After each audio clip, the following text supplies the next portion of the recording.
Welcome to the Outlandish Guide to the Galaxy, the largest repository of Elite Dangerous tutorials and general spacey information. Sort of. I mean, one day it may be. This is only the first chapter.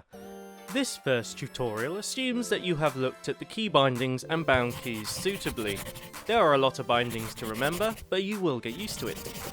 If you haven't played the single player combat training, I suggest you do, so that you have a basic grasp of the flight and combat mechanics. You will start at an outpost or starport in one of the beginner systems. We're here at a Coriolis starport in a ship called a Sidewinder. Personally, I don't like to put the ships onto a scale of worst to best, but on paper you could say that this is the lowliest player vessel. Oh, cheer up. You won't be in it long. First, familiarise yourself with the HUD. It's identical in each vessel, and there's a lot to take in. Here's a brief description of the items on the screen. At the top left of the screen is the communications panel, where you can chat to the local instance, wingmates, and friends. Mission updates, power play notifications, as well as wing, text and voice channel options are also found here.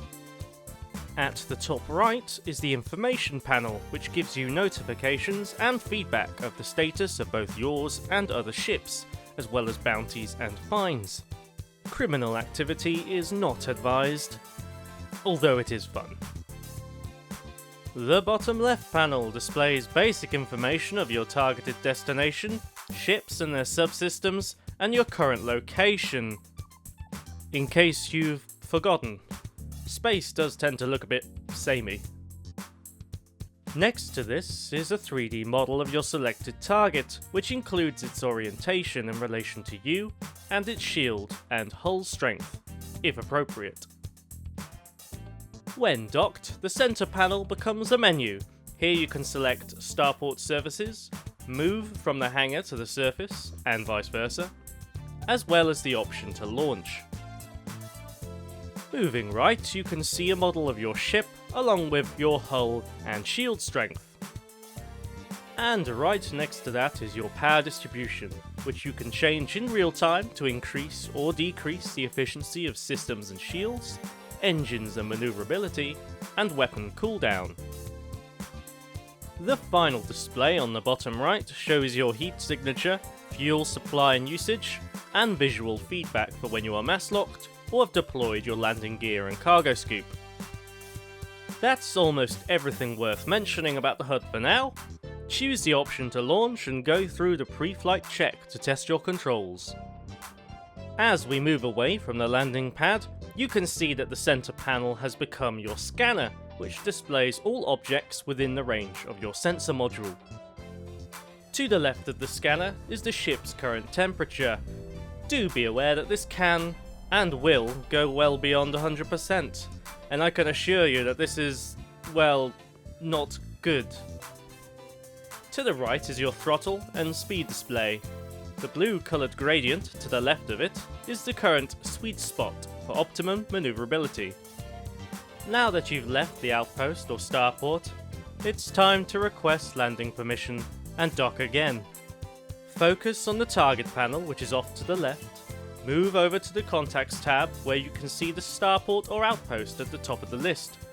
By selecting it, you can reveal the option to request docking permission, and as long as you're within 7.5 kilometers and a landing pad is free, then you will be granted permission to do so. If you attempt to dock without permission, then this can result in a fine, or, in the worst case, your destruction, courtesy of the station defences. Once you have been designated a landing pad, you have until the timer has counted down to dock. As a general rule, you should enter and exit via the side of the letterbox with the green light. Don't expect other players to abide by this, however. Plus, some ships simply take up the entire slot. This is your compass and aids with navigation to targeted locations, including star systems, supercruise targets, stations, and landing pads. Your designated landing pad will be lit up with a number above it. If you struggle to see it, then refer to the compass, which will point you to its location. Orientate your ship until the solid white circle is central. A hollow circle indicates that it is behind you. As you get close to the landing pad, the scanner display will change to show your ship's position in relation to the center of the pad. In order to dock, you must line up the vertical line under your ship with the center circle of the pad. It will change color to indicate when your ship is on target. Use your thrusters to get close enough, and you will automatically become docked if your landing gear is deployed. If you attempt to approach the landing pad with landing gear retracted, you will receive a warning. If you have begun on an outpost, then you won't have to enter the actual structure, as all the landing pads are external. Here's a handy tip. Your landing gear is needed to dock, and when deployed, it automatically reduces your speed and prevents you from boosting. Boosting within a starport is not advised, and is a common hazard new and learned players frequently experience. If you accidentally boost whilst in a starport, this will happen, immediately deploying your landing gear will act as a brake and could potentially save your life. No guarantees though. So now you are familiar with the HUD and how to take off and dock at an outpost or starport. In the next chapter, we will begin to go into more detail about the different facets of the HUD and gameplay mechanics. Remember, don't panic. I'll see you in the black.